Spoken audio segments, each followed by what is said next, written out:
ਸਤਨਾਮ ਵਾਹਿਗੁਰੂ ਸਾਹਿਬ ਜੀ।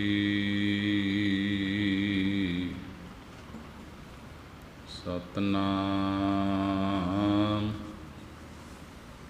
ਵਾਹਿਗੁਰੂ ਸਾਹਿਬ ਜੀ।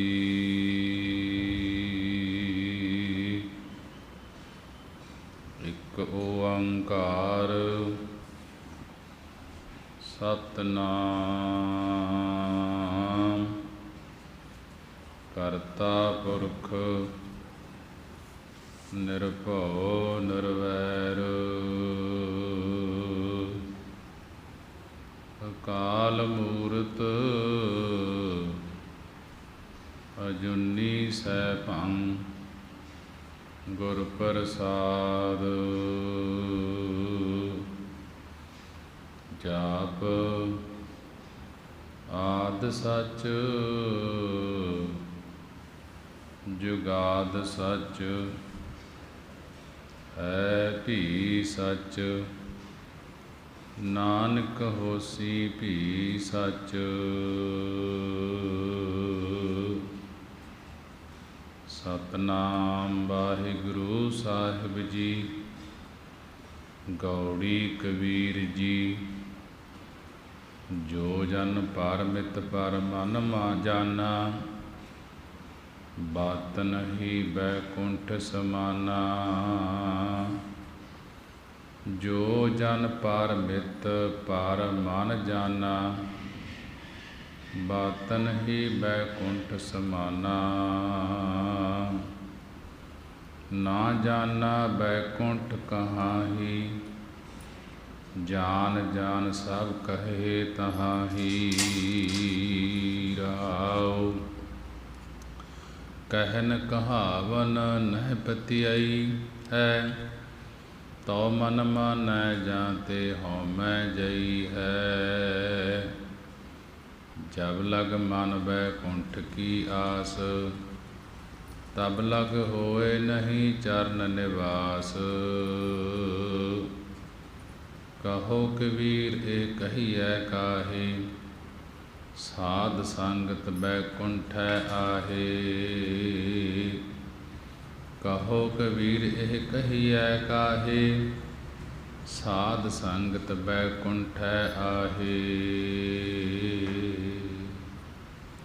ਵਾਹਿਗੁਰੂ ਜੀ ਕਾ ਖਾਲਸਾ ਵਾਹਿਗੁਰੂ ਜੀ ਕੀ ਫਤਿਹ।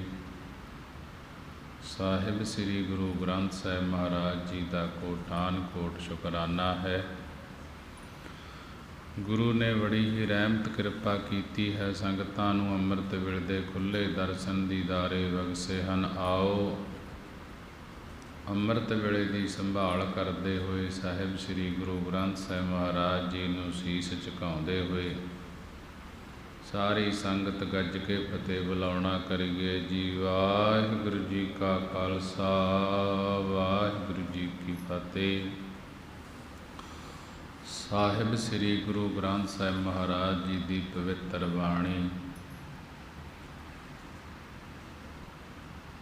ਗੌੜੀ ਰਾਗ ਦੇ ਅੰਦਰ ਭਗਤਾਂ ਦੀ ਬਾਣੀ ਦੇ ਅੰਦਰ ਭਗਤ ਕਬੀਰ ਜੀ ਸਮਝਾ ਰਹੇ ਹਨ ਕਿ ਇੱਕ ਪੰਡਿਤ ਭਗਤ ਕਬੀਰ ਜੀ ਦੇ ਪਾਸ ਆ ਕੇ ਝਗੜਾ ਕਰਨ ਲੱਗ ਪਿਆ। ਜਦੋਂ ਭਗਤ ਕਬੀਰ ਜੀ ਨੇ ਇਹ ਬਾਣੀ ਉਚਾਰਨ ਕੀਤੀ ਹੈ ਉਸ ਨਾਲ ਚਰਚਾ ਕੀਤੀ ਹੈ ਕਿ ਇੱਕ ਪੰਡਿਤ ਭਗਤ ਕਬੀਰ ਜੀ ਦੇ ਪਾਸ ਆ ਕੇ ਝਗੜਾ ਕਰਨ ਲੱਗ ਪਿਆ। ਕਹਿਣ ਲੱਗਿਆ ਹੇ ਕਬੀਰ ਜਿਹੜੇ ਜਲਾਹੇ ਹਨ ਉਹ ਕਦੇ ਵੀ ਮੁਕਤ ਨਹੀਂ ਹੋ ਸਕਦੇ। ਬੈਕੁੰਠ ਨੂੰ ਨਹੀਂ ਜਾ ਸਕਦੇ ਜਿਹੜੇ ਜਲਾਹੇ ਹਨ। ਪੰਡਿਤ ਕਹਿਣ ਲੱਗਿਆ ਭਗਤ ਕਬੀਰ ਜੀ ਨੂੰ ਕਹਿਣ ਲੱਗਿਆ ਅਸੀਂ ਬ੍ਰਾਹਮਣ ਲੋਕ ਹੀ ਬੈਕੁੰਠ ਨੂੰ ਜਾਵਾਂਗੇ। ਇਸ ਤਰ੍ਹਾਂ ਉਸ ਦੀਆਂ ਹੰਕਾਰ ਭਰੀਆਂ ਗੱਲਾਂ ਸੁਣ ਕੇ ਭਗਤ ਕਬੀਰ ਜੀ ਉਸ ਪੰਡਿਤ ਨੂੰ ਸਮਝਾਉਂਦੇ ਹਨ ਕਿ ਜੋ ਜਨ ਪਰਮਿਤ ਪਰ ਮਨ ਜਾਨਾ। ਕਹਿਣ ਲੱਗੇ ਹੇ ਪੰਡਿਤ ਜੀ ਜਿਹੜੇ ਜਨ ਜਿਹੜੇ ਪੁਰਖ ਆਪ ਮਰਜ਼ਾਦਾ ਤੋਂ ਪਰੇ ਹਨ ਅਤੇ ਪਾਰ ਮਨ ਜਾਨਾ, ਜਿਨ੍ਹਾਂ ਨੇ ਮਨ ਤੋਂ ਹਿਰਦੇ ਤੋਂ ਪਰੇ ਪਰਮੇਸ਼ਰ ਨੂੰ ਜਾਣਨਾ ਕੀਤਾ ਹੈ, ਜਾਣਨਾ ਕਰਦੇ ਹਨ। ਪਰ ਉਹ ਬਾਤਨ ਹੀ ਬੈਕੁੰਠ ਸਮਾਨਾ, ਉਹ ਬਾਤਨ ਗੱਲਾਂ ਬਾਤਾਂ ਨਾਲ ਹੀ ਆਪਣੇ ਆਪ ਨੂੰ ਬੈਕੁੰਠ ਸਵਰਗ ਵਿੱਚ ਸਮਾਇਆ ਹੋਇਆ ਸਮਝੀ ਬੈਠੇ ਹਨ ਕਿ ਅਸੀਂ ਬੈਕੁੰਠ ਜਾਵਾਂਗੇ। ਭਗਤ ਜੀ ਕਹਿੰਦੇ ਨਾ ਜਾਣਾ ਬੈਕੁੰਠ ਤਹਾਂ ਹੀ। ਹੇ ਪੰਡਤੋ ਤੁਸੀਂ ਪੰਡਤੋ ਤੁਹਾਨੂੰ ਪਤਾ ਹੈ ਕਿ ਬੈਕੁੰਠ ਕਿਸ ਪਾਸੇ ਵੱਲ ਹੈ। ਗੱਲਾਂ ਬੈਕੁੰਠ ਦੀਆਂ ਕਰਦੇ ਹੋ ਪਰ ਤੁਹਾਨੂੰ ਇਹ ਪਤਾ ਨਹੀਂ ਬੈਕੁੰਠ ਕਿਹੜੇ ਪਾਸੇ ਵੱਲ ਹੈ। ਭਾਵ ਤੁਸੀਂ ਬੈਕੁੰਠ ਨੂੰ ਨਹੀਂ ਜਾਣਿਆ ਕਿ ਉਹ ਕਿੱਥੇ ਹੈ ਬੈਕੁੰਠ। ਪਰ ਤੁਸੀਂ ਜਾਨ ਸਭ ਕਹੇ ਤਹਾਂ ਹੀ, ਪਰ ਤੁਸੀਂ ਸਾਰੇ ਹੀ ਕਹੀ ਜਾਂਦੇ ਹੋ ਕਿ ਉੱਥੇ ਬੈਕੁੰਠ 'ਚ ਜਾਣਾ ਹੈ, ਉੱਥੇ ਬੈਕੁੰਠ 'ਚ ਜਾਣਾ ਹੈ। ਐਵੇਂ ਹੀ ਬੈਕੁੰਠ ਦੀਆਂ ਗੱਲਾਂ ਕਰੀ ਜਾਂਦੇ ਹੋ। ਇਹ ਪੰਡਤੋ ਅਸੀਂ ਤੁਹਾਡੇ ਕਲਪੇ ਹੋਏ ਬੈਕੁੰਠ ਨੂੰ ਨਹੀਂ ਜਾਣਦੇ ਕਿ ਉਹ ਕਿੱਥੇ ਹੈ ਜਿੱਥੇ ਤੁਸੀਂ ਮੰਨੀ ਬੈਠੇ ਹੋ। ਤੁਸੀਂ ਸਾਰੇ ਹੀ ਉੱਥੇ ਜਾਣਾ ਕਰੀ ਜਾਂਦੇ ਹੋ। ਭਗਤ ਜੀ ਵਿਸ਼ਰਾਮ ਦੇ ਕੇ ਕਹਿਣ ਲੱਗੇ ਕਹਿਨ ਕਹਾਵਨ ਨਹੀਂ ਪਤੀ ਆਈ ਹੈ ਕਿ ਤੁਸੀਂ ਆਪ ਕਹਿ ਲਿਆ ਕਿ ਅਸੀਂ ਬ੍ਰਹਮ ਵਿੱਚ ਅਭੇਦ ਹੋ ਗਏ ਹਾਂ। ਅਸੀਂ ਬੈਕੁੰਠ ਦੇ ਵਾਸੀ ਹੋ ਜਾਵਾਂਗੇ ਤੇ ਆਪਣੇ ਸੇਵਕਾਂ ਤੋਂ ਵੀ ਕਹਾ ਲਿਆ ਹੈ। ਇਸ ਉੱਪਰ ਸਾਡਾ ਮਨ ਨਹੀਂ ਪਤੀਜਦਾ, ਮਨ ਨਹੀਂ ਮੰਨਦਾ। ਭਗਤ ਜੀ ਕਹਿਣ ਲੱਗੇ, ਪੰਡਤ ਕਹਿਣ ਲੱਗੇ ਕਿ ਫਿਰ ਤੇਰਾ ਮਨ ਕਿਵੇਂ ਮੰਨੇਗਾ ਭਗਤ ਕਬੀਰ ਜੀ ਨੂੰ। ਤਾਂ ਭਗਤ ਕਬੀਰ ਜੀ ਕਹਿਣ ਲੱਗੇ ਜਦੋਂ ਅੰਦਰ ਤੋਂ ਹੰਗਤਾ ਮਮਤਾ ਚਲੀ ਜਾਂਦੀ ਹੈ ਤਦੋਂ ਹੀ ਸਾਡਾ ਚਿੱਤ ਸਾਡਾ ਮਨ ਮੰਨਦਾ ਹੈ। ਨਾਲੇ ਇੱਕ ਗੱਲ ਹੋਰ ਤੁਹਾਨੂੰ ਆਖਦੇ ਹਾਂ। ਭਗਤ ਕਬੀਰ ਜੀ ਕਹਿਣ ਲੱਗੇ ਜਬ ਲਗ ਮਨ ਬੈਕੁੰਠ ਕੀ ਆਸ, ਤਬ ਲਗ ਹੋਏ ਨਹੀਂ ਚਰਨ ਨਿਵਾਸ। ਭਗਤ ਜੀ ਕਹਿਣ ਲੱਗੇ ਜਦੋਂ ਤੱਕ ਤੁਹਾਡੇ ਹਿਰਦੇ ਵਿੱਚ ਬੈਕੁੰਠ ਦੀ ਇੱਛਾ ਰੱਖੀ ਹੋਈ ਹੈ ਤਦੋਂ ਤੱਕ ਪਰਮਾਤਮਾ ਦੇ ਚਰਨਾਂ ਵਿੱਚ ਤੁਹਾਡਾ ਵਾਸਾ ਨਹੀਂ ਹੋ ਸਕਦਾ। ਜਬ ਲਗ ਮਨ ਬੈਕੁੰਠ ਕੀ ਆਸ, ਤਬ ਲਗ ਹੋਏ ਨਹੀਂ ਚਰਨ ਨਿਵਾਸ। ਭਗਤ ਜੀ ਕਹਿਣ ਲੱਗੇ ਜਦੋਂ ਤੱਕ ਤੁਹਾਡੇ ਹਿਰਦੇ ਵਿੱਚ ਬੈਕੁੰਠ ਦੀ ਇੱਛਾ ਰੱਖੀ ਹੋਈ ਹੈ ਤਦੋਂ ਤੱਕ ਪਰਮਾਤਮਾ ਦੇ ਚਰਨਾਂ ਵਿੱਚ ਤੁਹਾਡਾ ਵਾਸਾ ਨਹੀਂ ਹੋ ਸਕਦਾ। ਕਹੋ ਕਬੀਰ ਇਹ ਕਹੀਐ ਕਾਹੇ, ਸਾਧ ਸੰਗਤ ਬੈਕੁੰਠੈ ਆਹੇ। ਭਗਤ ਕਬੀਰ ਜੀ ਕਥਨ ਕਰਦੇ ਹਨ ਕਿ ਇਹ ਗੱਲ ਕਿਸ ਨੂੰ ਕਹਿਣਾ ਕਰੀਏ ਕਿ ਬੈਕੁੰਠ ਇੱਥੇ ਹੈ। ਸਾਡੇ ਸਿਧਾਂਤ ਮਤ ਅਨੁਸਾਰ ਤਾਂ ਜਿਹੜਾ ਬੈਕੁੰਠ ਹੈ ਭਗਤ ਜੀ ਕਹਿਣ ਲੱਗੇ ਸਾਧ ਸੰਗਤ ਹੀ ਬੈਕੁੰਠ ਹੈ ਕਿ ਜਿੱਥੇ ਸਤ ਸੰਗਤ ਦੇ ਵਿੱਚ ਪਰਮੇਸ਼ਰ ਦਾ ਨਾਮ ਜਪਿਆ ਜਾਂਦਾ ਹੈ, ਪਰਮੇਸ਼ਰ ਦੀ ਗੱਲ ਹੁੰਦੀ ਹੈ। ਭਗਤ ਜੀ ਕਹਿੰਦੇ ਸਾਡੇ ਸਿਧਾਂਤ ਮੁਤਾਬਕ ਮਤ ਮੁਤਾਬਕ ਤਾਂ ਸਤ ਸੰਗਤ ਹੀ ਬੈਕੁੰਠ ਹੈ।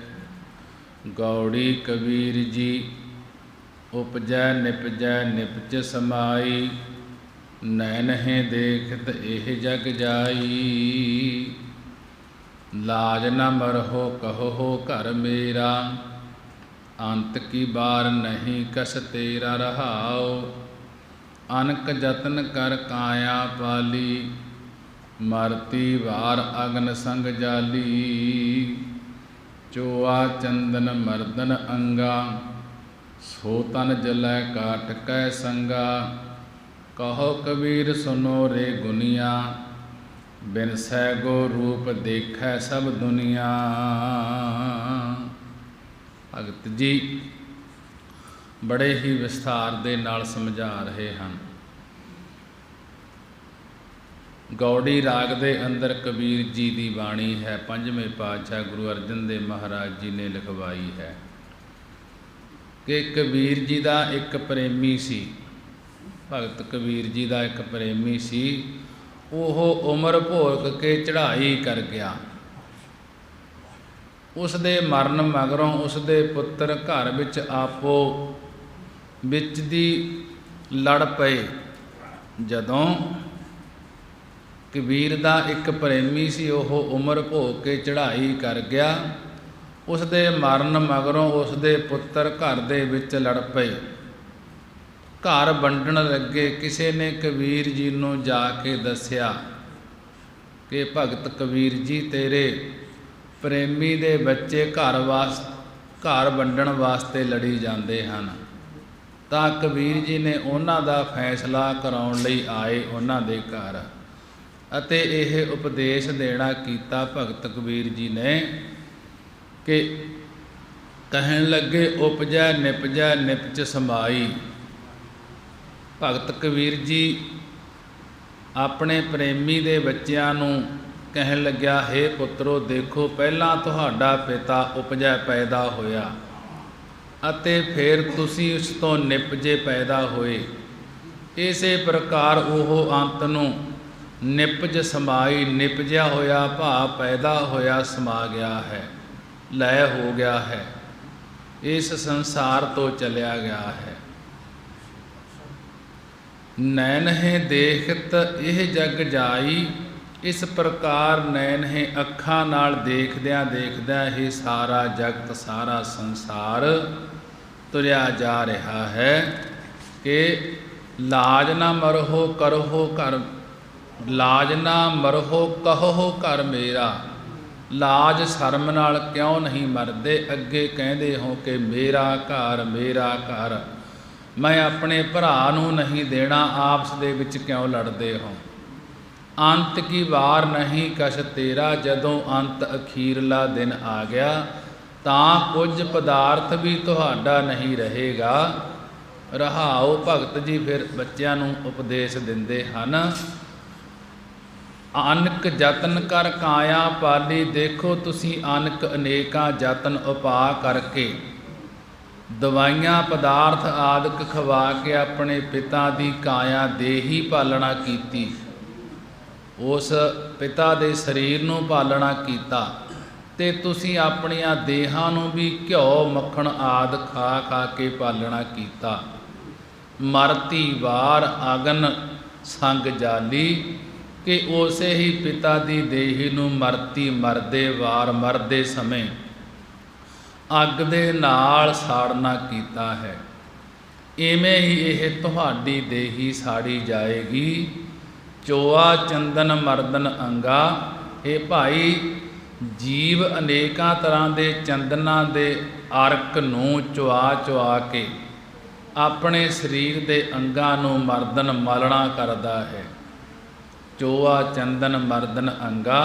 ਇਹ ਭਾਈ, ਜੀਵ ਅਨੇਕਾਂ ਤਰ੍ਹਾਂ ਦੇ ਚੰਦਨਾਂ ਦੇ ਸੈਂਟਾਂ ਨੂੰ ਚੁਆ ਚੁਆ ਕੇ ਆਪਣੇ ਸਰੀਰ ਦੇ ਅੰਗਾਂ ਨੂੰ ਮਲਣਾ ਕਰਦਾ ਹੈ। ਪਰ ਜੋ ਤਨ ਜਲੈ ਕਾਠ ਕੈ ਸੰਗਾ। ਪਰ ਉਹ ਤਨ, ਉਹ ਸਰੀਰ ਅੰਤ ਨੂੰ ਚਿਖਾ ਦੇ ਵਿੱਚ ਕਾਠ ਲੱਕੜਾਂ ਦੇ ਸੰਗ, ਲੱਕੜਾਂ ਦੇ ਨਾਲ ਸੜ ਜਾਂਦਾ ਹੈ। ਕਹੋ ਕਬੀਰ ਸੁਨੋ ਰੇ ਗੁਨੀਆ, ਬਿਨਸੈ ਗੋ ਰੂਪ ਦੇਖੈ ਸਭ ਦੁਨੀਆ। ਭਗਤ ਕਬੀਰ ਜੀ ਕਥਨ ਕਰਦੇ ਹਨ ਕਿ ਹੇ ਗੁਨੀਆ, ਗੁਣਵਾਨੋ ਵਿਚਾਰ ਵਾਲੇ ਪੁਰਸ਼ੋ, ਸਾਡੀ ਸਿੱਖਿਆ ਨੂੰ ਸੁਣਨਾ ਕਰੋ। ਜਿਹੜਾ ਤੁਹਾਡਾ ਰੂਪ, ਤੁਹਾਡਾ ਆਕਾਰ ਹੈ, ਇਹ ਬਿਨਸੈ ਗੋ, ਨਾਸ ਹੋ ਜਾਏਗਾ। ਦੇਖੈ ਸਭ ਦੁਨੀਆ, ਕਿ ਸਾਰੇ ਦੁਨੀਆ ਦੇ ਲੋਕ ਵੇਖਣਗੇ, ਵੇਖਦਿਆਂ ਹੀ ਚਿਖਾ ਵਿੱਚ ਸੜ ਆਉਣਗੇ। ਜਿਸ ਰੂਪ ਨੂੰ ਸਾਰੀ ਦੁਨੀਆ ਦੇਖਦੀ ਹੈ, ਇਹ ਅੰਤ ਨੂੰ ਛਿਨ ਵਿੱਚ ਹੀ ਬਿਨਸੈ ਗੋ, ਨਾਸ ਹੋ ਜਾਏਗੀ। ਗੌੜੀ ਕਬੀਰ ਜੀ ਆਬਰ ਮੁਏ ਕਿਆ ਸੋਗ ਕਰੀਜੈ, ਤਉ ਕੀਜੈ ਜੋ ਆਪ ਨਾ ਜੀਜੈ। ਮੈਂ ਨਾ ਮਰਬੋ, ਮੈਂ ਨਾ ਮਰੋ, ਮਰਬੋ ਸੰਸਾਰਾ। ਅਬ ਮੋਹੇ ਮਿਲਿਓ ਹੈ ਜੀਵਾਲਣ ਹਾਰਾ ਰਹਾਉ। ਯਾ ਦੇਹੀ ਪਰਮਲ ਮਹਿ ਕੰਦਾ, ਤਾਂ ਸੁਖ ਬਿਸਰੇ ਪਰਮਾਨੰਦਾ। ਕੂਵਟਾ ਏਕ ਪੰਚ ਪਨਹਾਰੀ, ਟੂਟੀ ਲਾਜ ਭਰੈ ਮਤ ਹਾਰੀ। ਕਹੋ ਕਬੀਰ ਇਕ ਬੁੱਧ ਵਿਚਾਰੀ, ਨਾ ਉਹ ਕੂਵਟਾ ਨਾ ਪਨਹਾਰੀ। ਭਗਤ ਕਬੀਰ ਜੀ ਦੇ ਨਗਰ ਵਿੱਚੋਂ ਜਦੋਂ ਕੋਈ ਮਰ ਜਾਵੇ ਤਾਂ ਇਹ ਉਸ ਲੋਥ ਦੇ ਨਾਲ ਸਿਵਿਆਂ ਤੱਕ ਜਾਂਦੇ ਸੀ। ਭਗਤ ਕਬੀਰ ਜੀ ਦੇ ਨਗਰ ਦੇ ਵਿੱਚੋਂ ਜਦੋਂ ਕੋਈ ਮਰ ਜਾਵੇ ਤਾਂ ਇਹ ਭਗਤ ਕਬੀਰ ਜੀ ਲੋਥ ਦੇ ਨਾਲ ਸਿਵਿਆਂ ਤੱਕ ਜਾਂਦੇ ਸੀ। ਹੁਣ ਕਬੀਰ ਜੀ ਬੈਰਾਗ ਵਾਲੀ ਅਵਸਥਾ ਵਿੱਚ ਬੈਠੇ ਨਾ, ਕਿਸੇ ਦੇ ਸੰਸਕਾਰ ਤੇ ਨਹੀਂ ਜਾਂਦੇ। ਜਦੋਂ ਬੈਰਾਗ ਵਾਲੀ ਅਵਸਥਾ ਹੋ ਗਈ ਤੇ ਇਸ ਅਵਸਥਾ ਵਿੱਚ ਬੈਠੇ ਨੇ, ਕਿਸੇ ਦੇ ਸੰਸਕਾਰ ਤੇ ਨਹੀਂ ਜਾਂਦੇ। ਸਨ ਲੋਕਾਂ ਨੇ ਕਿਹਾ ਕਿ ਕਬੀਰ ਜੀ ਅੱਗੇ ਤਾਂ ਤੁਸੀਂ ਸੰਸਕਾਰ ਵਾਸਤੇ ਨਾਲ ਜਾਇਆ ਕਰਦੇ ਸੀ, ਹੁਣ ਕਿਉਂ ਨਹੀਂ ਜਾਂਦੇ? ਤਾਂ ਕਬੀਰ ਸਾਹਿਬ ਜੀ ਆਪਣੀ ਮੌਜ ਵਿੱਚ ਬੈਠੇ ਹੋਏ ਇਉਂ ਉਚਾਰਨ ਕਰਦੇ ਹਨ, ਕਹਿਣ ਲੱਗੇ ਆਬਰ ਮੂਏ ਕਿਆ ਸੋਗ ਕਰੀਜੈ। ਇਹ ਭਾਈ ਹੋਰ ਕਿਸੇ ਦੇ ਮਰੇ ਤੋਂ ਹੁਣ ਕੀ ਸੋਗ ਕੀ ਗਮ ਕਰਨਾ ਹੈ। ਤਉ ਕੀਜੈ ਜੋ ਆਪ ਨਾ ਜੀਜੈ, ਜੇਕਰ ਆਪ ਜਿਉਂਦੇ ਨਾ ਰਹਿਣਾ ਹੋਵੇ ਤਦ ਹੀ ਸੋਗ ਕਰੀਏ। ਸੋਗ ਤਾਂ ਕਰੀਏ ਜੇਕਰ ਆਪ ਜਿਉਂਦੇ ਰਹਿਣਾ ਹੋਵੇ। ਫਿਰ ਕਹਿਣ ਲੱਗੇ ਭਗਤ ਜੀ ਕੀ ਤੁਸੀਂ ਜਿਉਂਦੇ ਰਹੋਗੇ?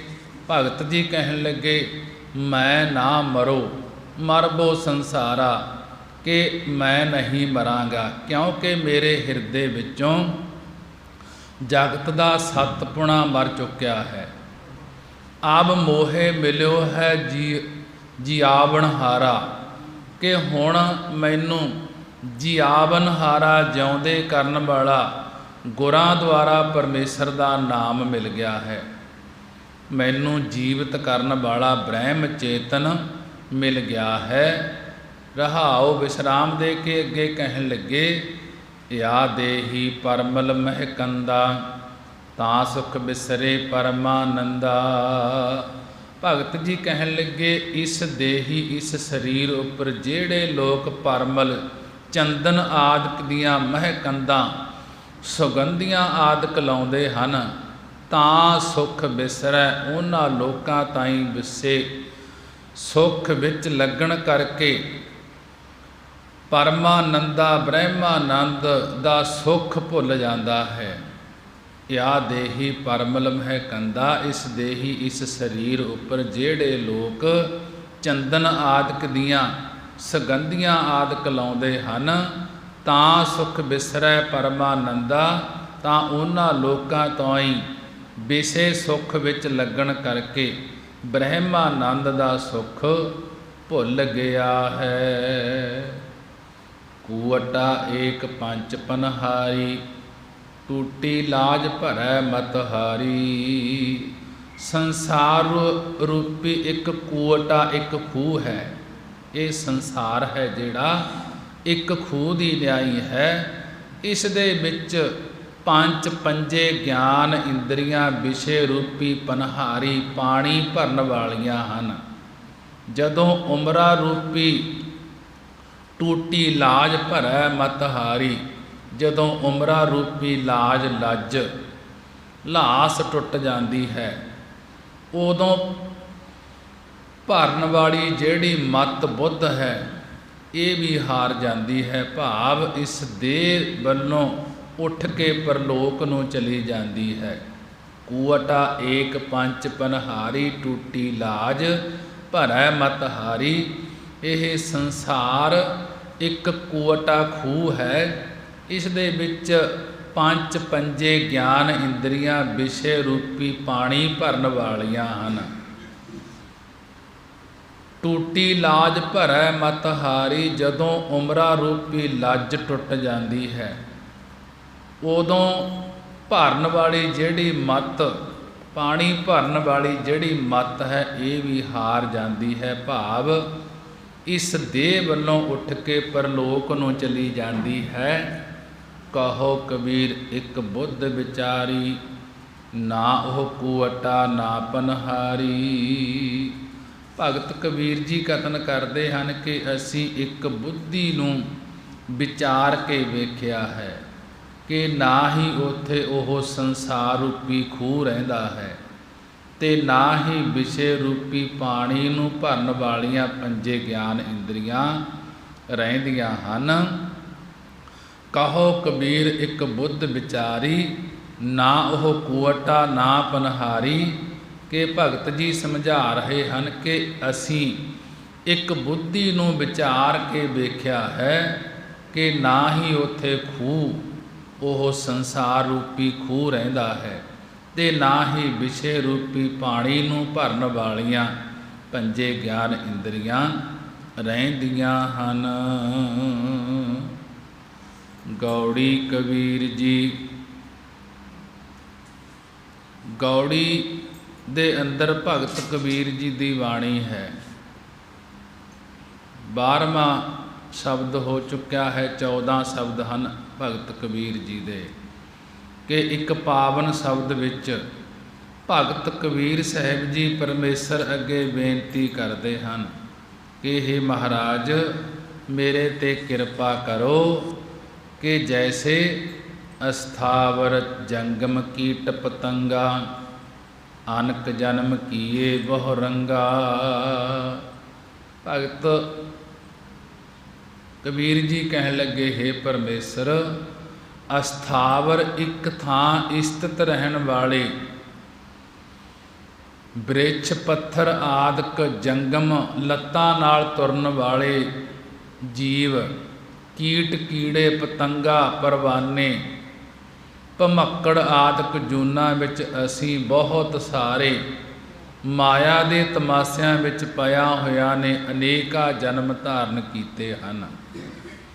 ਅਸਥਾਵਰ ਜੰਗਮ ਕੀਟ ਪਤੰਗਾ, ਅਨਕ ਜਨਮ ਕੀਏ ਬਹੁ ਰੰਗਾ। ਕਿ ਹੇ ਪਰਮੇਸ਼ਰ, ਸਾਡੇ ਤੇ ਕਿਰਪਾ ਕਰੋ। ਇੱਕ ਥਾਂ ਸਥਿਤ ਰਹਿਣ ਵਾਲੇ ਬ੍ਰਿਛ ਤੇ ਇੱਕ ਥਾਂ ਸਥਿਤ ਰਹਿਣ ਵਾਲੇ ਪੱਥਰ ਆਦਿਕ ਜੰਗਮ ਲੱਤਾਂ ਨਾਲ ਤੁਰਨ ਫਿਰਨ ਵਾਲੇ ਜੀਵ, ਕੀਟ ਕੀੜੇ ਪਤੰਗਾ ਪਰਵਾਨੇ ਭਮੱਕੜ ਆਦਿਕ ਜੂਨਾਂ ਵਿੱਚ ਅਸੀਂ ਬਹੁਤ ਸਾਰੇ ਮਾਇਆ ਦੇ ਤਮਾਸਿਆਂ ਵਿੱਚ ਪਿਆ ਹੋਇਆ ਨੇ ਅਨੇਕਾਂ ਜਨਮ ਧਾਰਨ ਕੀਤੇ ਹਨ। ਐਸੇ ਘਰ ਹਮ ਬਹੁਤ ਬਸਾਏ, ਜਬ ਹਮ ਰਾਮ ਗਰਭ ਹੋਏ ਆਏ। ਭਗਤ ਕਬੀਰ ਜੀ ਕਹਿਣ ਲੱਗੇ, ਇਹੋ ਜਿਹੇ ਸਰੀਰਾਂ, ਇਹੋ ਜਿਹੀਆਂ ਜੂਨਾਂ ਰੂਪੀ ਘਰ ਅਸੀਂ ਅਨੇਕਾਂ ਵਸਾਉਣੇ ਕੀਤੇ ਹਨ। ਭਾਵ ਅਨੇਕਾਂ ਤਰ੍ਹਾਂ ਦੀਆਂ ਜੂਨਾਂ ਦੇ ਵਿੱਚ ਪਏ ਤੇ ਉਹ ਸਰੀਰ ਸੀ ਜਿਹੜੇ ਉਹ ਜੂਨਾਂ ਵਾਲੇ ਭੋਗਣਾ ਕੀਤੇ ਹਨ। ਪਰ ਹਮ ਹਰ ਰਾਮ ਗਰਭ ਹੋਏ ਆਏ।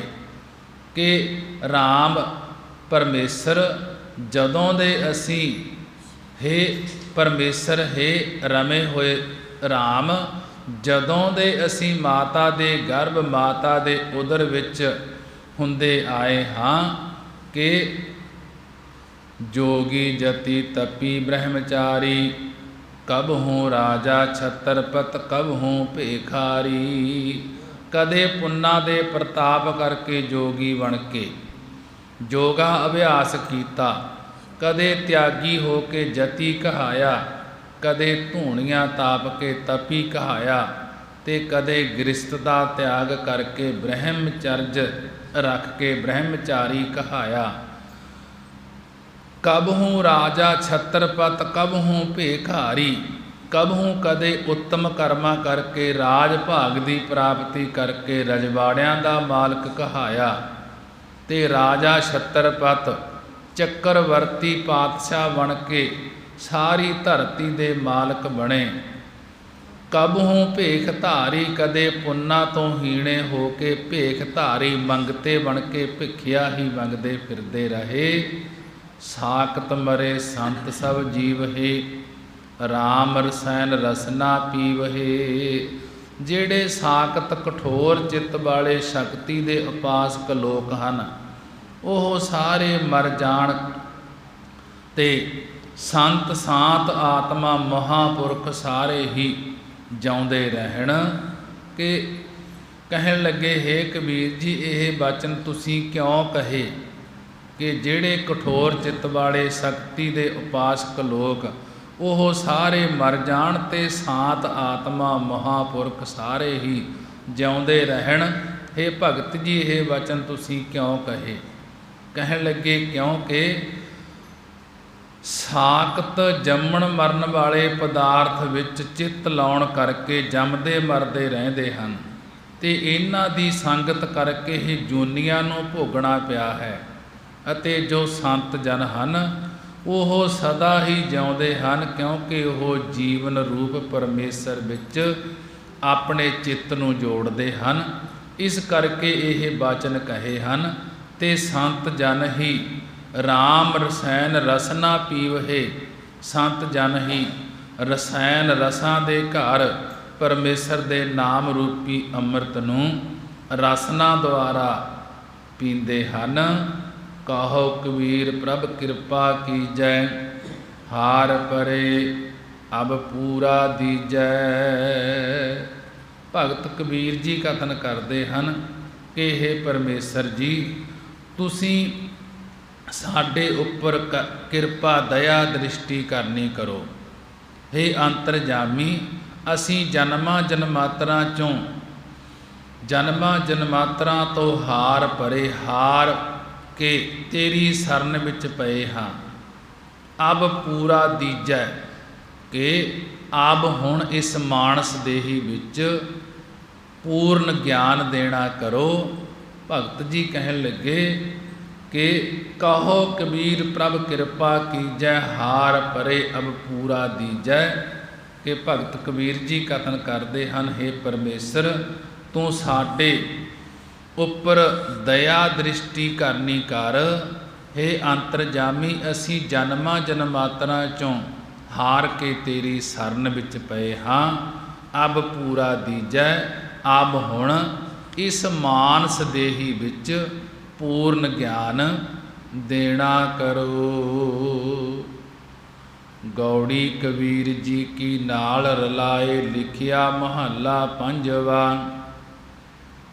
ਐਸੋ ਅਚਰਜ ਦੇਖਿਓ ਕਬੀਰ, ਦਦ ਕੈ ਭੋਲੇ ਬਰੋਲੇ ਨੀਰ ਰਹਾਉ। ਹਰੀ ਅੰਗੂਰੀ ਗਧਾ ਚਰੈ, ਨਿਤ ਉਠ ਹਾਸੈ ਹੀਂਗੈ ਮਰੈ। ਮਾਤਾ ਭੈਸਾ ਅਮੂਹਾ ਜਾਏ, ਕੁਦ ਕੁਦ ਚਰੈ ਰਸਾਤਲ ਪਾਏ। ਕਹੋ ਕਬੀਰ ਪ੍ਰਗਟ ਭਈ ਖੇੜ, ਲੈ ਲੈ ਕੋ ਚੁੰਗੈ ਨਿਤ ਭੇੜ। ਰਾਮ ਰਮਤ ਮਤ ਪ੍ਰਗਟੀ ਆਈ, ਕਹੋ ਕਬੀਰ ਗੁਰ ਸੋਝੀ ਪਾਈ। ਭਗਤ ਕਬੀਰ ਜੀ ਬੜੇ ਹੀ ਵਿਸਥਾਰ ਦੇ ਨਾਲ ਅਖੀਰਲੇ ਸ਼ਬਦ ਦੇ ਵਿੱਚ ਸਮਝਾ ਰਹੇ ਹਨ।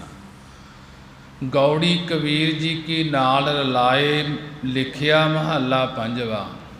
ਕਿ ਅੰਤਰਜਾਮੀ ਸ੍ਰੀ ਗੁਰੂ ਅਰਜਨ ਦੇਵ ਮਹਾਰਾਜ ਜੀ ਗੌੜੀ ਰਾਗ ਦੇ ਅੰਦਰ ਭਗਤ ਬਾਣੀ ਲਿਖਾਉਂਦੇ ਹੋਏ ਇਸ 14ਵੇਂ ਸ਼ਬਦ ਦੇ ਤਾਈਂ ਆਪਣੇ ਵੱਲੋਂ ਭਗਤ ਕਬੀਰ ਜੀ ਨੂੰ ਸਿਰਪਾਉ ਬਖਸ਼ਦੇ ਹਨ। ਇਹ 5ਵੇਂ ਪਾਤਸ਼ਾਹ ਜੀ ਦਾ ਸ਼ਬਦ ਸੀ ਤੇ ਐਸੇ ਹੀ ਪ੍ਰਕਾਰ ਦਾ ਸ਼ਬਦ ਕਬੀਰ ਜੀ ਦੀ ਰਸਨਾ ਤੋਂ ਨਿਕਲਿਆ ਜਾਣ ਕੇ ਸਤਿਗੁਰੂ ਗੁਰੂ ਅਰਜਨ ਦੇਵ ਮਹਾਰਾਜ ਜੀ ਨੇ ਦੋਵਾਂ ਨੂੰ ਰਲਾ ਕੇ ਕਬੀਰ ਜੀ ਨੂੰ ਸਿਰਪਾਉ ਦੇ ਦਿੱਤਾ ਤੇ ਇਹ ਸਿੱਧ ਕੀਤਾ ਕਿ ਭਗਤ ਜਨਾਂ ਦੀ ਬਾਣੀ ਅਤੇ ਗੁਰੂ ਸਾਹਿਬਾਂ ਦੀ ਬਾਣੀ ਇੱਕ ਹੀ ਹੈ। ਇਹ ਏਕਤਾ ਕਰਨ ਦੀ ਮਹਾਰਾਜ ਜੀ ਨੇ ਸਿੱਖਿਆ ਦਿੱਤੀ ਹੈ ਕਿ ਭਗਤਾਂ ਦੀ ਬਾਣੀ ਤੇ ਗੁਰੂ ਦੀ ਬਾਣੀ ਨੂੰ ਕੋਈ ਦੋ ਨਾ ਸਮਝ ਲਏ ਕਿ ਇੱਕੋ ਹੀ ਹੈ।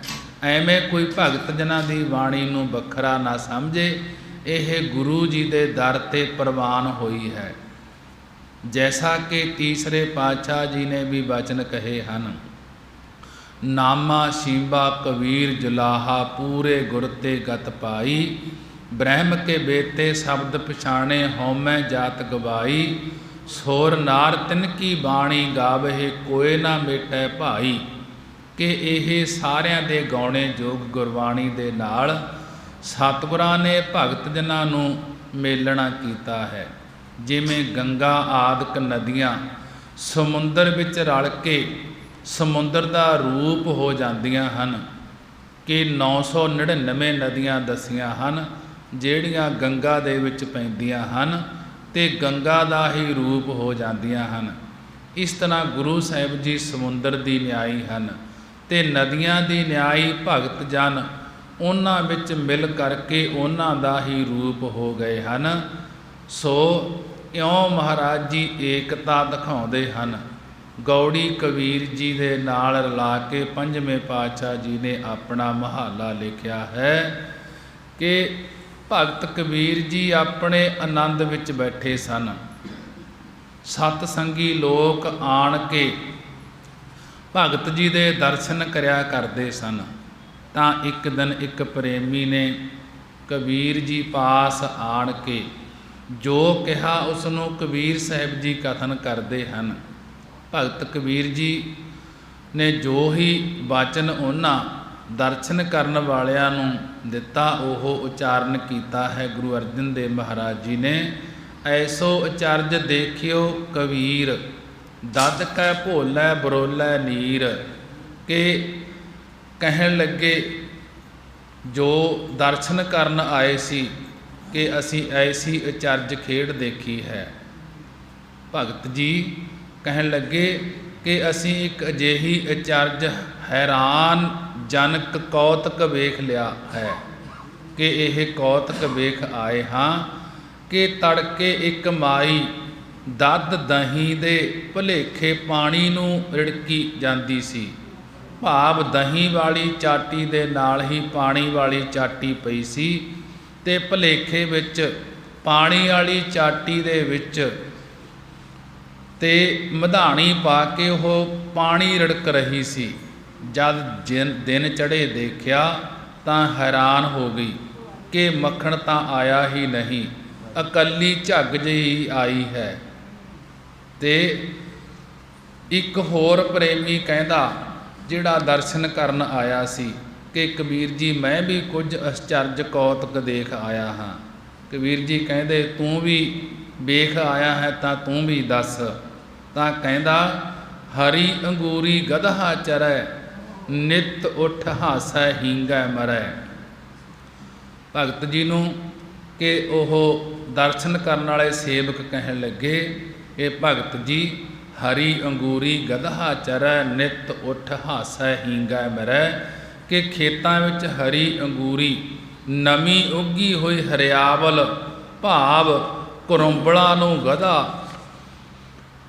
ਚਰ ਰਿਹਾ ਸੀ, ਜੋ ਨਿੱਤਾ ਪ੍ਰਾਤੀ ਉੱਠ ਕੇ ਲੋਕਾਂ ਦੀਆਂ ਖੇਤੀਆਂ ਚਰ ਕੇ ਹੱਸਦਾ ਤੇ ਮਗਰੋਂ ਹਿਣਕਦਾ ਸੀ। ਉਹ ਅੱਜ ਜ਼ਿਮੀਂਦਾਰ ਲੋਕਾਂ ਨੇ ਪਕੜ ਕੇ ਬਹੁਤ ਕੁੱਟਿਆ, ਜਿਸ ਕਾਰਨ ਉਹ ਮਰ ਗਿਆ। ਤੀਜਾ ਪ੍ਰੇਮੀ ਬੋਲਿਆ ਭਗਤ ਕਬੀਰ ਜੀ ਨੂੰ ਕਿ ਮਹਾਰਾਜ ਜੀ ਮੈਂ ਵੀ ਇੱਕ ਅਚਰਜ ਕੌਤਕ ਵੇਖ ਆਇਆ ਹਾਂ। ਭਗਤ ਜੀ ਕਹਿਣ ਲੱਗੇ ਤੂੰ ਵੀ ਦੱਸ ਕੀ ਦੇਖ ਕੇ ਆਇਆ ਹੈ। ਮਾਤਾ ਭੈਸਾ ਅਮੂਹਾ ਜਾਏ, ਕੁਦ ਕੁਦ ਚਰੈ ਰਸਾਤਲ ਪਾਏ। ਕਿ ਇੱਕ ਮਾਤਾ ਮਸਤ ਹੋਇਆ ਝੋਟਾ ਜੋ ਅਮੂਹਾ ਅਮੋੜ ਹੀ ਨਾ ਮੁੜਨ ਵਾਲਾ ਭਾਵ ਹਰ ਇੱਕ ਨੂੰ ਮਾਰਨ ਪੈਂਦਾ ਸੀ ਤੇ ਕਈਆਂ ਦੇ ਸੱਟਾਂ ਲਾਈਆਂ ਹਨ। ਉਸ ਨੂੰ ਪਕੜ ਲਈ ਅੱਜ ਲੋਕਾਂ ਨੇ ਇੱਕ ਵੱਡਾ ਭਾਰੀ ਟੋਆ ਪੁੱਟ ਲਿਆ ਤੇ ਉੱਪਰ ਹਰੇ ਹਰੇ ਕੱਖ ਰੱਖ ਦਿੱਤੇ। ਜਦੋਂ ਉਹ ਝੋਟਾ ਕੁੱਦ ਕੇ ਇਸ ਹਰੇ ਘਾਹ ਨੂੰ ਚਰਨ ਲਈ ਆਇਆ ਤਾਂ ਉਹ ਉਸ ਰਸਾਤਲ ਉਸ ਟੋਏ ਦੇ ਵਿੱਚ ਪੈ ਗਿਆ। ਹੁਣ ਉੱਥੇ ਹੀ ਉਹਨਾਂ ਨੇ ਨੱਥ ਮਾਰ ਕੇ ਜੋੜ ਲਿਆ ਹੈ ਕਿ ਉੱਥੇ ਹੀ ਪਕੜ ਕੇ ਜੋੜ ਰੱਖਿਆ ਹੈ। ਕਹੋ ਕਬੀਰ ਪ੍ਰਗਟ ਭਈ ਖੇੜ, ਲੈ ਲੈ ਕੋ ਚੁੰਗਾ ਨਿਤ ਭੇੜ।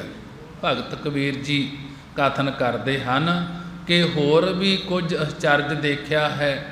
ਤਾਂ ਇੱਕ ਪ੍ਰੇਮੀ ਕਹਿੰਦਾ ਕਿ ਇਹ ਮਹਾਰਾਜ, ਇੱਕ ਅਚਰਜ ਖੇੜ ਪ੍ਰਗਟ ਭਈ ਹੋਈ ਹੈ ਕਿ ਮਹਾਰਾਜ ਭੇਡਾਂ ਨੂੰ ਲੇਲੇ ਚੁੰਗਦੇ ਹੁੰਦੇ ਹਨ, ਪਰੰਤੂ ਅਸੀਂ ਅੱਜ ਨਿਤਾ ਪ੍ਰਤੀ ਲੇਲਿਆਂ ਦੇ ਤਾਈਂ ਭੇਡਾਂ ਨੂੰ ਚੁੰਗਦੇ ਵੇਖ ਆਏ ਹਾਂ।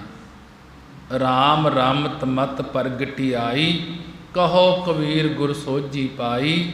ਕਿ ਰਾਮ ਪਰਮੇਸ਼ਰ ਦੇ ਨਾਮ ਨੂੰ ਉਚਾਰਨੇ ਕਰਕੇ ਸਾਡੇ ਅੰਦਰ ਇਹ ਮਤ, ਇਹ ਬੁੱਧ ਪ੍ਰਗਟ ਹੋ ਆਈ ਹੈ। ਕਬੀਰ ਜੀ ਕਥਨ ਕਰਦੇ ਹਨ ਕਿ ਤੁਹਾਡੀਆਂ ਗੱਲਾਂ ਸੁਣ ਕੇ ਗੁਰਾਂ ਨੇ ਸਾਨੂੰ ਸੋਝੀ ਗਿਆਤ ਪਾਉਣਾ ਕੀਤੀ ਹੈ ਕਿ ਇਹ ਜੋ ਤੁਸੀਂ ਦੁਨੀਆ ਦੀ ਅਚਰਜਤਾ ਵਾਲਾ ਹਾਲ ਦੱਸਿਆ ਹੈ, ਹੁਣ ਅਸੀਂ ਤੁਹਾਨੂੰ ਦੱਸਦੇ ਹਾਂ ਕਿ ਇਹ ਕੀ ਕਾਰਨ ਹੈ। ਅੰਤਰੀਵ ਭਾਵ ਦੇ ਵਿੱਚ ਸਮਝਾ ਰਹੇ ਹਨ ਭਗਤ ਜੀ ਕਿ ਐਸੋ ਅਚਰਜ ਦੇਖਿਓ ਕਬੀਰ, ਦਦ ਕੈ ਭੋਲੇ ਬਰੋਲੇ ਨੀਰ। ਕਿ ਕਬੀਰ ਜੀ ਕਥਨ ਕਰਦੇ ਹਨ ਕਿ ਹੇ ਪ੍ਰੇਮੀ ਜਨੋ, ਮੈਂ ਵੀ ਅਜਿਹਾ ਅਚਰਜ ਕੌਤਕ ਦੇਖਿਆ ਹੈ। ਤੁਸੀਂ ਸੁਣੋ, ਇਹ ਜੀਵ ਹੈ ਜਿਹੜਾ ਨਿਸਕਾਮ ਕਰਮਾਂ ਰੂਪੀ ਦਹੀਂ ਦੇ ਭੁਲੇਖੇ, ਨਿਸਕਾਮ ਕਰਮਾਂ ਨੂੰ ਭੁਲਾ ਕੇ ਸਕਾਮ ਕਰਮਾਂ ਰੂਪੀ ਪਾਣੀ ਨੂੰ ਰਿੜਕਦਾ ਪਿਆ ਹੈ, ਜਿਸ ਵਿੱਚੋਂ ਵਿਸ਼ਿਆਂ ਰੂਪੀ ਝੱਗ ਤੋਂ ਬਗੈਰ ਹੋਰ ਕੁਝ ਨਹੀਂ ਨਿਕਲਦਾ। ਅਰਥਾਤ ਦਹੀਂ ਦੇ ਭੁਲੇਖੇ ਪਾਣੀ ਰਿੜਕਣਾ ਭੁੱਲ ਵਿੱਚ ਪਏ ਹੋਏ ਮਨੁੱਖ ਦਾ ਕੰਮ ਹੁੰਦਾ ਹੈ। ਉਸ ਦਾ ਫਲ ਕੀਤੀ ਹੋਈ ਮਿਹਨਤ ਦਾ ਨਿਸਫਲ ਹੋ ਜਾਣਾ ਹੈ। ਇਸ ਤੋਂ ਭਾਵ ਉਸ ਮਨੁੱਖ ਦਾ ਹੈ ਜੋ ਪਦਾਰਥਾਂ ਦੀ ਪ੍ਰਾਪਤੀ ਤੇ ਮੈਕੀ ਭੋਗਾਂ ਲਈ ਸਾਰਾ ਬਲ ਖਰਚ ਕਰ ਦਿੰਦਾ ਹੈ, ਸਾਰੀ ਤਾਕਤ ਲਾ ਦਿੰਦਾ ਹੈ, ਪਰ ਮਰਨ ਸਮੇਂ ਨਾ ਤਾਂ ਪਦਾਰਥ ਨਾਲ ਜਾਂਦੇ ਹਨ, ਨਾ ਹੀ ਭੋਗਾਂ ਦਾ ਰਸ ਨਾਲ ਜਾਂਦਾ ਹੈ। ਇਸ ਪ੍ਰਕਾਰ ਉਸ ਦੀ ਸਾਰੀ ਉਮਰ ਹੀ ਪਦਾਰਥਾਂ ਲਈ ਕੀਤੀ ਹੋਈ ਮਿਹਨਤ ਪਾਣੀ ਰਿੜਕਣ ਵਾਂਗੂ ਨਿਸਫਲ ਚਲੀ ਜਾਂਦੀ ਹੈ। ਜੇਕਰ ਮਨੁੱਖ ਪਰਮੇਸ਼ਰ ਦਾ ਜਸ, ਪਰਮੇਸ਼ਰ ਦਾ ਨਾਮ ਜਾਂ ਗਿਆਨ ਦੀ ਪ੍ਰਾਪਤੀ ਲਈ ਸਮਾਂ ਲਾਉਂਦਾ ਹੈ, ਉਸ ਦਾ ਫਲ ਪਰਮ ਪਦ ਦੀ ਪ੍ਰਾਪਤੀ ਹੁੰਦੀ ਹੈ ਤੇ ਉਸ ਦੀ ਸਾਰੀ ਮਿਹਨਤ ਸਫਲੀ ਹੁੰਦੀ ਹੈ। ਜਿਹੜਾ ਮਨੁੱਖ ਪਰਮੇਸ਼ਰ ਦਾ ਜਸ ਕਰਦਾ ਹੈ, ਨਾਮ ਜਪਦਾ ਹੈ ਜਾਂ ਗਿਆਨ ਦੀ ਪ੍ਰਾਪਤੀ ਲਈ ਸਮਾਂ ਲਾਉਂਦਾ ਹੈ, ਉਸ ਦਾ ਫਲ ਪਰਮ ਪਦ ਦੀ ਪ੍ਰਾਪਤੀ ਹੁੰਦਾ ਹੈ, ਉਸ ਦੀ ਸਾਰੀ ਮਿਹਨਤ ਸਫਲੀ ਹੁੰਦੀ ਹੈ। ਰਹਾਉ ਵਿਸ਼ਰਾਮ ਦੇ ਕੇ ਅਗਲੇ ਪ੍ਰੇਮੀ ਦਾ ਸ਼ਬਦ ਜਿਹੜਾ ਅਸੀਂ ਦੱਸਿਆ ਹੋਇਆ, ਉਸ ਦਾ ਅੰਤਰੀਵ ਭਗਤ ਜੀ ਦੱਸਦੇ ਹਨ। ਹਰੀ ਅੰਗੂਰੀ ਗਧਾ ਚਰੈ, ਨਿਤ ਉਠ ਹਾਸੈ ਹੀਂਗੈ ਮਰੈ। ਜਿਹੜੇ ਲੋਕ ਪਰਾਏ ਹੱਕ, ਪਰਾਏ ਰੂਪਾਂ ਨੂੰ ਤੱਕਣ ਰੂਪ ਹਰੀ ਅੰਗੂਰੀ ਨਵੀਂ ਉਗਰੀ ਹੋਈ ਖੇਤੀ ਨੂੰ ਗਧਾ ਖੋਤੇ ਦੀ ਨਿਆਈ ਚਰਦੇ ਭਾਵ ਖਾਂਦੇ ਤੱਕਦੇ ਹਨ, ਉਹ ਨਿਤਾ ਪ੍ਰਤੀ ਹੀ ਉੱਠ ਕੇ ਹੱਸਦੇ ਹਨ ਤੇ ਹੀਂਗੈ ਹੰਕਾਰ ਕਰਦੇ ਹਨ ਕਿ ਸਾਡੇ ਜਿਤਨੇ ਵਿਸ਼ੇ ਭੋਗ ਕੇ ਕਿਸੇ ਨੇ ਵੀ ਨਹੀਂ ਭੋਗਣੇ, ਅਸੀਂ ਬਹੁਤ ਵਿਸ਼ੇ ਭੋਗੇ ਹਨ, ਇਉਂ ਅੰਤ ਨੂੰ ਨਿਸਫਲ ਹੀ ਮਰ ਜਾਂਦੇ ਹਨ। ਕਿ ਖੋਤੇ ਦੇ ਲੱਛਣ ਕਾਮੀ ਜੀਵ ਪਰ ਢੁਕਦੇ ਹਨ। ਗਧੇ ਦੇ ਜਿਹੜੇ ਲੱਛਣ ਹੁੰਦੇ ਹਨ ਕਿ ਜਿਹੜਾ ਵਿਸ਼ੇ ਭੋਗਣ ਵਾਲਾ ਕਾਮੀ ਜੀਵ ਹੁੰਦਾ ਹੈ, ਉਸ ਤੇ ਢੁਕਦੇ ਹਨ, ਜੋ ਅਨੇਕਾਂ ਵਾਰ ਸਾਰੀ ਉਮਰ ਕਾਮ ਨੂੰ ਭੋਗਦਾ ਹੋਇਆ ਕਦੇ ਰੱਜਦਾ ਹੀ ਨਹੀਂ। ਹਰ ਭੋਗ ਵੇਲੇ ਉਸ ਨੂੰ ਇਉਂ ਲਾਪੜਦਾ ਹੈ ਜਿਵੇਂ ਕੋਈ ਨਵੀਂ ਚੀਜ਼ ਲੱਭੀ ਹੋਵੇ। ਭੋਗਾਂ ਵਿੱਚ ਹੀ ਹਮੇਸ਼ਾ ਖੁਸ਼ੀ ਮਨਾਉਂਦਾ ਰਹਿੰਦਾ ਹੈ, ਪਰ ਭੋਗਾਂ ਦਾ ਅੰਤ ਫਲ ਸਰੀਰ ਦਾ ਥੱਕਣਾ, ਰੋਗੀ ਹੋਣਾ ਤੇ ਮਰਨਾ ਹੈ। ਜੋ ਭੋਗ ਸਰੀਰ ਨੂੰ ਖਾਰ ਦਿੰਦੇ ਹਨ, ਉਹਨਾਂ ਵਿੱਚ ਅਤਿਅੰਤ ਲੰਪਟ ਹੋ ਕੇ ਹੱਸਣਾ, ਹੀਂਗਣਾ ਤੇ ਮਰਨਾ ਇੱਕ ਕਾਮੀ ਪੁਰਖ ਦੀ ਮੂਰਖਤਾ ਹੈ। ਅਗਲੇ ਜੋ ਦਰਸ਼ਨ ਕਰਨ ਆਏ ਸੀ ਅਗਲਿਆਂ ਨੇ ਜਿਹੜਿਆਂ ਨੇ ਦੱਸਣਾ ਕੀਤਾ, ਕਹਿਣ ਲੱਗੇ ਮਾਤਾ ਭੈਸਾ ਅਮੂਹਾ ਜਾਏ, ਕੁਦ ਕੁਦ ਚਰੈ ਰਸਾਤਲ ਜਾਏ। ਭਗਤ ਜੀ ਕਹਿਣ ਲੱਗੇ ਜਿਹੜਾ ਆਦਮੀ ਮਾਤਾ ਮਸਤ ਭੈਸਾ ਝੋਟੇ ਦੀ ਨਿਆਈ ਅਮੂਹਾ ਅਮੋੜ ਹੈ, ਨਾ ਮੁੜਨ ਵਾਲਾ ਹੈ, ਕਿ ਹੋਰਨਾਂ ਦੇ ਹੱਕਾਂ ਨੂੰ ਲਤਾੜਦਾ ਫਿਰਦਾ ਹੈ, ਭਾਵ ਅਮੋੜ ਹੋ ਕੇ ਨਾ ਮੁੜਨ ਵਾਲਾ ਹੋ ਕੇ ਤੁਰਿਆ ਫਿਰਦਾ ਰਹਿੰਦਾ ਹੈ, ਕਿ ਮੈਂ ਚਾਹਾਂ ਤਾਂ ਜਿਸ ਨੂੰ ਮਰਜ਼ੀ ਕੈਦ ਕਰਵਾ ਦਿਆਂ, ਜਿਸ ਨੂੰ ਮਰਜ਼ੀ ਰਿਹਾ ਕਰਾ ਦਿਆਂ। ਇਸ ਤਰ੍ਹਾਂ ਅਮੋੜ ਹੋ ਕੇ ਨਾ ਮੁੜਨ ਵਾਲਾ ਹੋ ਕੇ ਮਸਤ ਝੋਟੇ ਵਾਂਗੂ ਫਿਰਦਾ ਹੈ। ਉਹ ਪਰਾਏ ਹੱਕਾਂ ਰੂਪੀ ਬੇਗਾਨੀਆਂ ਖੇਤੀਆਂ ਨੂੰ ਕੁੱਦ ਕੁੱਦ ਕੇ ਚਰ ਜਾਂਦਾ ਹੈ, ਭਾਵ ਖਾ ਜਾਂਦਾ ਹੈ। ਫਿਰ ਅੰਤ ਨੂੰ ਉਸ ਨੂੰ ਨਰਕ ਰੂਪੀ ਰਸਾਤਲ, ਨਰਕ ਰੂਪੀ ਟੋਏ ਵਿੱਚ ਪਾਇਆ ਜਾਂਦਾ ਹੈ। ਇਹ ਲੱਛਣ ਮਹਾ ਹੰਕਾਰੀ ਪੁਰਖ ਉੱਤੇ ਢੁਕਦੇ ਹਨ। ਜਿਹੜਾ ਬਹੁਤ ਵੱਡਾ ਹੰਕਾਰੀ ਹੋਵੇ, ਜੋ ਹੈਂਕੜ ਦਾ ਭਰਿਆ ਹੋਇਆ, ਕਿਸੇ ਬਜ਼ੁਰਗ, ਕਿਸੇ ਮਹਾਤਮਾ ਜਾਂ ਸੱਤ ਸ਼ਾਸਤਰਾਂ ਦੇ ਉਪਦੇਸ਼ ਦੀ ਪਰਵਾਹ ਨਾ ਕਰਕੇ ਅਵੈੜੇ ਰਾਹੀਂ ਹੀ ਭੱਜ ਮਨ ਭੋਗੇ ਭੋਗ ਭੋਗਦਾ ਹੋਵੇ ਅਤੇ ਹੈਂਕੜਾ ਕਰ ਕਰਕੇ ਬਲ ਬੁੱਧ ਬੇਅਰਥ ਗਵਾਉਂਦਾ ਹੋਵੇ, ਅੰਤ ਨੂੰ ਕਿਸੇ ਨਾ ਕਿਸੇ ਵੇਲੇ ਆਪਣੇ ਹੀ ਅਵੈੜ ਪੁਣੇ ਦਾ ਸ਼ਿਕਾਰ ਹੋ ਕੇ ਮਰ ਕੇ ਨਰਕਾਂ ਨੂੰ ਪੈ ਜਾਂਦਾ ਹੈ। ਕਹੋ ਕਬੀਰ ਪ੍ਰਗਟ ਭਈ ਖੇੜ, ਲੈ ਲੈ ਕੋ ਚੁੰਗੈ ਨਿਤ ਭੇੜ। ਭਗਤ ਕਬੀਰ ਜੀ ਕਥਨ ਕਰਦੇ ਹਨ ਕਿ ਅਸੀਂ ਅਚਰਜ ਖੇਡ ਪ੍ਰਗਟ ਹੋਈ ਦੇਖੀ ਹੈ, ਕਿ ਭੇਡ ਦੀ ਨਿਆਈ ਮਾਤਾ ਪਿਤਾ ਆਪਣੇ ਧੀਆਂ ਪੁੱਤਰਾਂ ਕੋਲੋਂ ਪੈਸੇ ਲੈ ਕੇ ਆਪਣਾ ਢਿੱਡ ਭਰਨ ਰੂਪ ਉਹਨਾਂ ਤਾਈਂ ਨਿੱਤਾ ਪ੍ਰਤੀ ਚੁੰਗ ਰਹੇ ਹਨ। ਭੇਡ ਦੀ ਨਿਆਈ ਬੁੱਧੀ ਤੋਂ ਪੈਦਾ ਹੋਏ ਪਦਾਰਥ ਰੂਪੀ ਲੇਲੇ ਨੂੰ ਹਰ ਵਕਤ ਚੁੰਗ ਰਹੀ ਹੈ, ਭਾਵ ਗ੍ਰਹਿਣ ਕਰ ਰਹੀ ਹੈ। ਭਗਤ ਜੀ ਸਮਝਾ ਰਹੇ ਹਨ ਕਿ ਬੜੇ ਹੀ ਵਿਸਥਾਰ ਦੇ ਨਾਲ ਕਿ ਕਹੋ ਕਬੀਰ ਪ੍ਰਗਟ ਭਈ ਖੇਡ, ਲੇਲੇ ਕੋ ਚੁੰਗਾ ਨਿਤ ਭੇੜ। ਭਗਤ ਜੀ ਕਥਨ ਕਰਦੇ ਹਨ ਕਿ ਬੜੀ ਅਚਰਜ ਖੇਡ ਪ੍ਰਗਟ ਹੋ ਗਈ ਹੈ ਕਿ ਭੇਡ ਦੀ ਨਿਆਈ ਮਾਤਾ ਪਿਤਾ ਆਪਣੇ ਧੀਆਂ ਪੁੱਤਰਾਂ ਕੋਲੋਂ ਪੈਸੇ ਲੈ ਕੇ, ਭਾਵ ਆਪਣੇ ਧੀਆਂ ਪੁੱਤਰਾਂ ਨੂੰ ਵੇਚ ਕੇ, ਪਹਿਲਾਂ ਧੀਆਂ ਦੇ ਪੈਸੇ ਲਏ ਜਾਂਦੇ ਸਨ, ਹੁਣ ਪੁੱਤਰਾਂ ਦੇ ਲਏ ਜਾਂਦੇ ਹਨ। ਉਹਨਾਂ ਨੂੰ ਲੈ ਕੇ ਆਪਣਾ ਢਿੱਡ ਭਰਨ ਰੂਪੀ ਉਹਨਾਂ ਤਾਈਂ ਨਿੱਤਾ ਪ੍ਰਤੀ ਚੁੰਗ ਰਹੇ ਹਨ। ਭੇਡ ਦੀ ਨਿਆਈ ਬੁੱਧੀ ਆਪਣੇ ਤੋਂ ਪੈਦਾ ਹੋਏ ਪਦਾਰਥਾਂ ਰੂਪੀ ਲੇਲੇ ਨੂੰ ਹਰ ਵਕਤ ਚੁੰਗ ਰਹੀ ਹੈ, ਭਾਵ ਗ੍ਰਹਿਣ ਕਰ ਰਹੀ ਹੈ। ਭਗਤ ਜੀ ਅੱਗੇ ਸਮਝਾਉਂਦੇ ਹਨ ਕਿ ਜੋ ਅਚਰਜ ਬਾਤ ਹੈ, ਪਰ ਵਿਚਾਰ ਕੀਤਿਆਂ ਇਹ ਲੱਛਣ ਮਾਇਆ ਤੋਂ ਜੀਵ ਉੱਪਰ ਢੁਕਦਾ ਹੈ। ਇਹ ਹਿਸਾਬ ਨਾਲ ਮਾਇਆ ਨੇ ਜੀਵ ਜਣਿਆ ਹੈ, ਤੇ ਜੋ ਜੀਵ ਇਸ ਦਾ ਲੇਲਾ ਜਾਂ ਬੱਚਾ ਹੋਇਆ, ਮਾਇਆ ਨੂੰ ਚਾਹੀਦਾ ਸੀ ਕਿ ਇਸ ਨੂੰ ਪਾਲਦੀ, ਪਰ ਉਲਟਾ ਮਾਇਆ ਇਸ ਨੂੰ ਚੁੰਗ ਰਹੀ ਹੈ। ਮਾਇਆ ਕਿਹੜੀ ਹੋਈ? ਜੀਵ ਦੀ ਭੇਦ ਬੁੱਧੀ ਇਸਨੇ ਆਤਮਾ ਨੂੰ ਜੀਵ ਬਣਾਇਆ ਸੀ, ਇਹ ਉਲਟਾ ਜੀਵ ਨੂੰ ਹੀ ਹੋਰ ਨੀਵਾਂ ਕਰ ਰਹੀ ਹੈ, ਭਾਵ ਵਿਸ਼ੇ ਵਾਸਨਾ ਤੇ ਵਿਕਾਰਾਂ ਵਿੱਚ ਪਾ ਕੇ ਜੀਵਾਂ ਦੇ ਦੈਵੀ ਗੁਣ ਖਾ ਰਹੀ ਹੈ। ਭੇਦ ਬੁੱਧੀ ਵਾਲਾ ਜੀਵ ਵਾਸਨਾ ਅਧੀਨ ਹੋ ਕੇ ਵਿਸ਼ੇ ਲੋਚਦਾ, ਵਿਸ਼ੇ ਭੋਗਦਾ, ਵਿਕਾਰਾਂ ਵਿੱਚ ਪੈ ਪੈ ਕੇ ਹੋਰ ਨੀਵਾਂ ਹੁੰਦਾ, ਅੰਤ ਨੂੰ ਹਾਰ ਹੁੱਟ ਬੇਅਰਥ ਮਿਹਨਤ ਵਿੱਚ ਜੀਵਨ ਬਿਤਾ ਕੇ ਮਰ ਜਾਂਦਾ ਹੈ। ਰਾਮ ਰਮਤ ਮਤ ਪ੍ਰਗਟੀ ਆਈ, ਕਹੋ ਕਬੀਰ ਗੁਰ ਸੋਝੀ ਪਾਈ। ਭਗਤ ਜੀ ਇਸ ਪ੍ਰਕਾਰ ਸਮਝਾ ਰਹੇ ਹਨ ਕਿ ਇਸ ਪ੍ਰਕਾਰ ਪਰਮੇਸ਼ਰ ਦਾ ਨਾਮ ਉਚਾਰਨੇ ਕਰਕੇ ਸਾਡੇ ਅੰਦਰ ਸਾਡੀ ਬੁੱਧੀ ਗੁਰਮਤਿ ਪ੍ਰਗਟ ਹੋ ਆਈ ਹੈ। ਕਬੀਰ ਜੀ ਕਥਨ ਕਰਦੇ ਹਨ ਕਿ ਗੁਰਾਂ ਨੇ ਸਾਡੇ ਤਾਈਂ ਇਹ ਸੋਝੀ ਪਾ ਦਿੱਤੀ ਹੈ।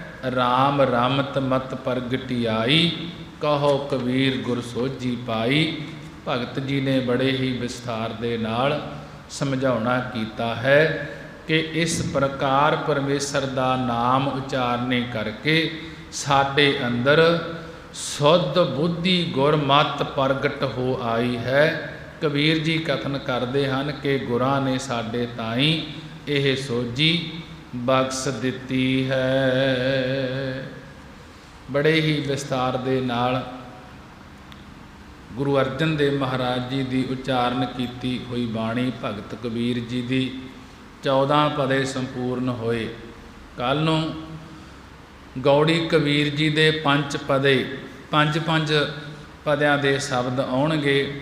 ਗੁਰਬਾਣੀ ਪੜ੍ਹਦਿਆਂ ਤੋਂ ਵਿਚਾਰਾਂ ਕਰਦਿਆਂ ਤੋਂ ਇੱਕ ਨਹੀਂ ਅਨੇਕਾਂ ਹੀ ਭੁੱਲਾਂ ਹੋ ਜਾਂਦੀਆਂ ਹਨ। ਗੁਰੂ ਦੀ ਸੰਗਤ ਗੁਰੂ ਬਖਸ਼ਣਹਾਰ ਹਨ। ਹੋਈਆਂ ਭੁੱਲਾਂ ਦੀ ਖਿਮਾ ਆਓ